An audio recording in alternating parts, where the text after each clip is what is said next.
ছি। আমি আসার পরে কি দেখেছি জানেন? সামনে অনেক মরা লাশ টুকরা টুকরা হয়ে পড়ে আছে। এমনকি আমার বাচ্চার সাথে যেই বাচ্চাগুলা পড়তো সেই গার্ডিয়ানরাও ওইখানে ছিল। আমি আমার চোখের সামনে দেখছি যে আমার আমার আমার ময়না পাখিটা ওই রুমের মধ্যে পড়তেছে। ভাই, আমার পাখিটারে যখন বের করা হয়েছে আমি বলছি যে আমাকে একটু দেখতে দেন, আমাকে একটু দেখতে দেন আপনারা। যদি প্রথম দিন আমাকে দেখতে দেওয়া হইতো আমি কিন্তু স্কুলের মাঠ থেকেই আমার পাখিটারে বুঝতাম, কারণ আমি জানি ওইখানে কয়টা বাচ্চা কোচিং করে, কয়টা বাচ্চা ছিল।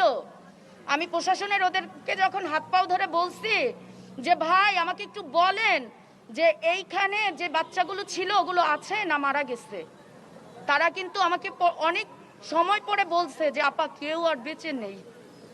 এ সময় নিহত শিক্ষার্থীদের অভিভাবকেরা কান্নায় ভেঙে পড়েন এবং স্কুল কর্তৃপক্ষের বিরুদ্ধে দায়িত্বহীনতার অভিযোগ তোলেন। কোচিং এর বাচ্চাগুলাই মারা গেছে। কোচিং যদি না করতো আমার মনে হয় আমার বাচ্চা বাইসে থাকতো। স্কুলতে মিসেরা বলছে যে কোচিং না করলে মিসের আদর করে না। আমরা এটার বিশ্বাস যে আমার নাতিনের মতন আর কোনো না কারো সন্তান কারো নাতিন কয়জন এরকম না মারা যায়।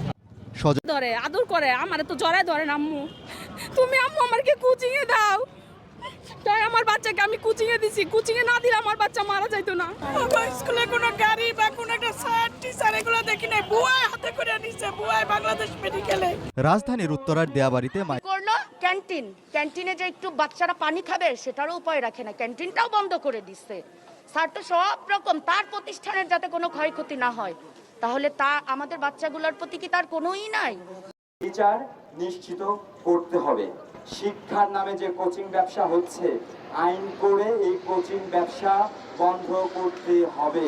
খাদিজা মিসকে 72 ঘন্টার মধ্যে স্কুল থেকে অপসারিত করতে হবে।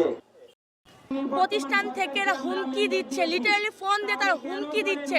এই যে বাচ্চাগুলো যাচ্ছে এরা কিন্তু মনে খুশি মনে যাচ্ছে না, এদেরকে জোর করে নেওয়া হচ্ছে যে পরীক্ষা ফেল করে দেওয়া হবে, 500 টাকা করে এদেরকে জরিমানা দেওয়া হবে। আমরা চাই যে এখান থেকে স্কুল উদ্যোগ, কোচিং বন্ধ, আমাদের ক্ষতি পূরণ হবে না। তখন ও রাইসার যে ক্লাসরুমটা ওইদিকে তাকায় ওর মনটা খারাপ হয়ে যায় যে ওইদিকে আমার বোনটা পড়তো এই ক্লাসে, যেখানে আমার বোন নাই সেখানে আমি আর পড়তে চাই না। ম্যাডামের কাছে একটা ফোন আসে, ম্যাডামকে বলতেছে কে যেন যে এখানে মানববন্ধন করতে আসছে বাচ্চাদের গার্জিয়ানরা, আর আমাদের স্যারের গায়ে হাত তুলেছে। কিন্তু আমি যদি ওইখানে বসাকালীন জানতাম যে আমাদের গার্জিয়ানের গায়ে হাত তুলেছে টিচারে, তাহলে ওইখানে আমি তাকে মেরে আসতাম। কেন ভুল সংবাদ ওখানে ফোন দিয়ে বললো, পরে উনি বলছে ম্যাডামটা বলতেছে যে কেন ওনারা মানববন্ধন করতে আসছে, করে টোরে চলে যাবে, দেখি করে কি পায়, কি করতে পারে ওনরা করতে আসছে মানববন্ধন করে টোরে।